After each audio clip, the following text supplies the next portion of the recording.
አዎ የኔ ጀበና አሁን ቦታን አወቅ ታውቃለህ አይደለ? ቦታን አወቅ። እስቲ የራስን ህይወት ኖረ፣ የሰው ህይወት አትበጥብጥ፣ የሰው ትዳር አትበጥብጥ። የራስን ህይወት ኖረ፣ አንተን የምትመጥነ ሴት ፈልጋ አግባ፣ ትዳር ያዘ።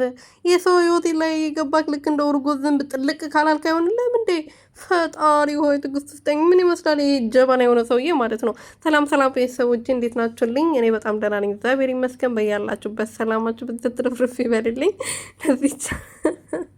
ለዚህ ቻናል አዲስ የሆናችሁ ሰብስክራይብ፣ ሼር፣ ላይክ እያደረጋችሁ ቤተሰብ እንድትሆኑ በትህትና እየጠየቅኩኝ እንግዲህ ጀበናው ቁርፍዱ ዛሬ ደግሞ ያው በአዲስ ነገር መጥተዋል በቲክቶኩ ላይ ማለት ነው። እና እስቲ እንደዚህ የራስን ነገር እየሰራክ ራስን ለውጥ። እስቲ በራስ ነገር ኑር። የሰው ህይወት ላይ እየገባ ጤጤጤጤ አትበል።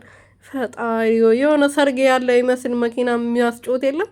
የሰው ላይ ህይወት ገብቶ ዝም ብሎ ጭጭጭጭ ይላል። ምንም የማይመለከተው እኮ ነው። ምንም አያገባውም። ጓደኛው ነው። ከታማመ ሊጠይቅ ይችላል። ከተቸገረው ሊረዳ ይችላል። ግን እንደዚህ ይናል የሰው ትዳር ውስጥ ገብቶ እኔ ቆራጭ ፈላጭ ካላልሆንኩ እኔ ነኝ እዚህ ጋር ሁን ስልክ የምትሆነው ብሎ የሰው ትዳር ላይ ወሳኝ ያደረገክ ማነክ? ምንድነክ አንተ ሲጀመር? እንዴ አብርሃም ቤተሰብ አለ፣ ወንድምህ አለ አይደል? ዴቭ ቢያወራ እኮ ያምርበታል። አንተ ምን ቤት ነክ ነው እኮ ጥያቄ ያልገባኝ ነገር